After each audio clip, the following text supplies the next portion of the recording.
cops laughed at Joker right before throwing him out of the station. A man in smeared clown paint trembling under the flicker of a dying streetlight, dismissed like a joke. The cops called him insane, a freak who didn't belong. But hours later, when they checked the security footage, their smiles died. Because what they saw wasn't madness. It was justice, twisted, cold, beautifully calculated. This is the story of a man they called the Joker, and the night he made the corrupt remember why laughter can be the most terrifying sound in the world. Subscribe now, because what you're about to witness isn't just another crime story. It's a confession wrapped in chaos. And trust me, you'll want to hear every word of it. Rain dripped off the broken neon sign of the Gotham Central Police Station, painting the puddles in sickly colors. Inside, under buzzing fluorescent lights, chaos wore a badge. Papers flew, phones rang, and a group of officers stood around laughing, their amusement fixed on the man sitting in the middle of the lobby. His makeup was smudged, his green hair slicked back with sweat, and his purple coat torn at the sleeve. The faint smell of gasoline clung to him. He wasn't shouting, he wasn't violent. He just sat there, quiet, smiling faintly at the floor. "Get him out of here," one officer barked. "We're not running a circus tonight."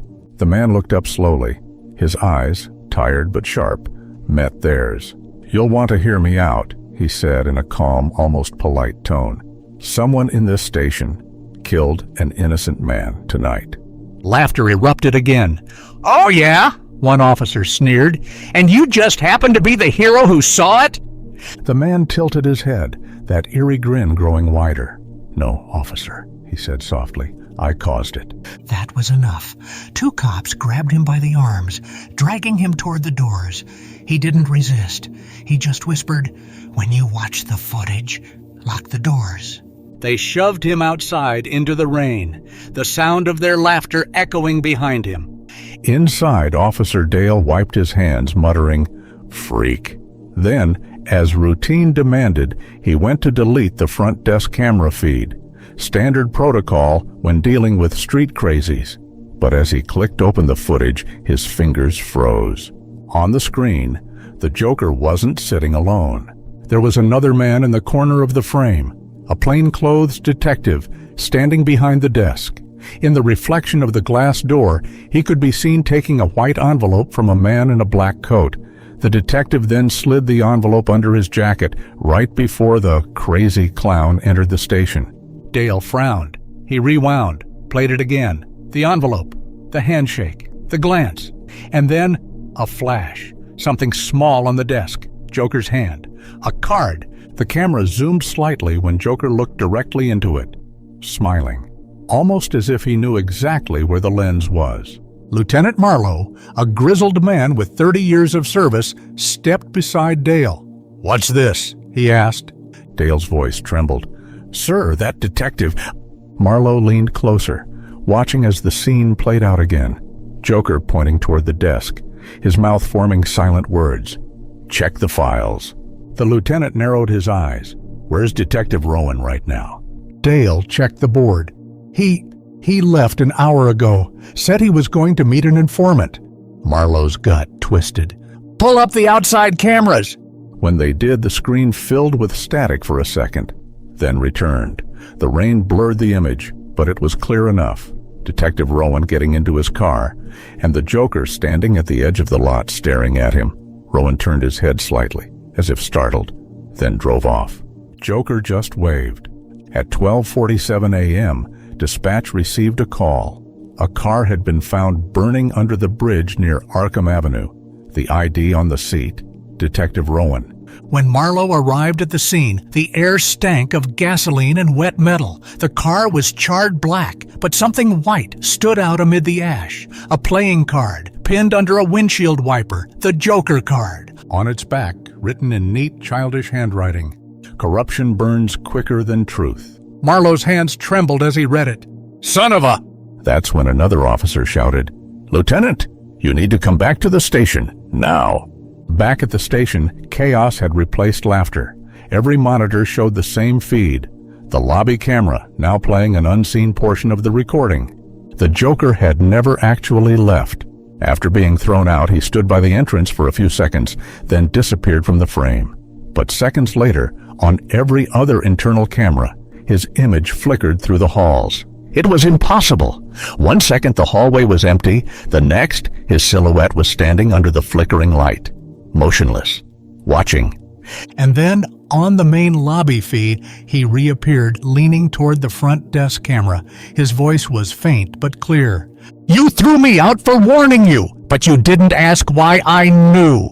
He tilted his head, smiling wider. "Because, my friends, I used to wear your badge." Static filled the screen. The officers in the room froze, exchanging horrified looks. Marlowe's jaw clenched. "Get me his file," he barked. Dale hesitated. "Sir, we can't.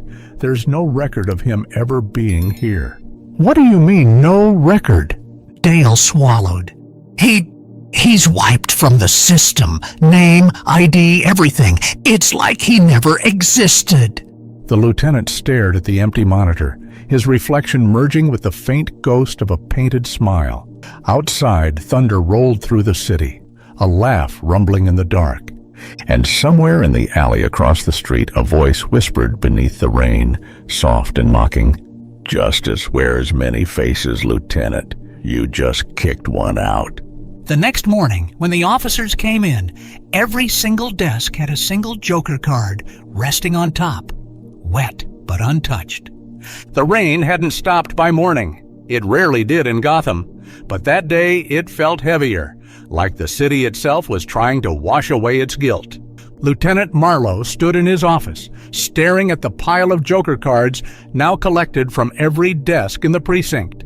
52 cards, a full deck, one for every officer in the building.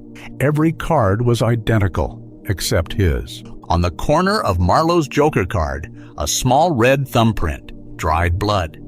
He sat down, breathing heavily. The clown wasn't just mocking them anymore. He was playing a game, one that Marlowe suddenly realized he'd been part of for years without knowing. There was a knock at the door. Officer Dale entered, pale as the walls. "Sir," he said quietly, "you need to see this." He placed a flash drive on Marlowe's desk. It had been found in the evidence room, wrapped in a rubber glove. No label, no markings, just one file on it. Truth_INSID. Marlowe inserted it into the laptop. The screen flickered, then a grainy video began to play. It was the interrogation room, timestamped 3 years ago. A man sat handcuffed to the table, hair dark, no makeup, clean-shaven, younger, nervous, and across from him, Lieutenant Marlowe himself. "Name?" Marlowe's voice asked from the speakers. The man looked up. "Arthur Vale." Marlowe froze. He remembered that name. A rookie officer, one of his own. The video continued. Arthur spoke softly. "Sir, I found evidence. Bank records, body cam footage. It shows Detective Rowan and others taking bribes from the Vittori crime family. They're framing people to close cases. The recording glitched, skipping forward. Now, Marlowe's voice was colder. "You're accusing your own team, Vale. You better have proof." Arthur nodded. "It's in the locker, 17B. Just promise me you'll do the right thing, sir." Then came the moment Marlowe never forgot. The one he'd buried deep enough to almost believe it hadn't happened. The door opened. Detective Rowan entered, smiling. "We'll take it from here, Lieutenant." Arthur looked terrified. "Wait, you can't." Then the screen went black. Marlowe's chest tightened. That was the last time anyone saw Arthur Vale. The report said he resigned and disappeared. But now, watching the video again, Marlowe saw it. The reflection on the window behind Rowan, a third man. Standing in the shadows, watching. Marlowe's hand trembled as he paused the frame. The man's outline was faint but unmistakable. Long hair, smudged grin, staring directly into the glass. "Joker." "Sir?" Dale whispered. "That can't be him. That video's 3 years old." Marlowe leaned back in his chair, eyes hollow. Arthur Vale. That was him. Before the scars. Before the smile. It all fell into place. The warnings, the footage, the revenge. Joker wasn't just tormenting them. He was exposing them. Dale frowned. But why now? Marlowe looked out the rain-streaked window. Because he's not after the police. He's after the truth we buried. That night, every monitor in the station flickered again. The same file appeared on every desktop. confession_tape.mp4. Officers crowded around screens as Joker's painted face filled them, the city lights dancing across his smeared grin. You all remember me, he began. Or maybe you don't. That's what guilt does. It rewrites memory. He chuckled softly, almost sadly.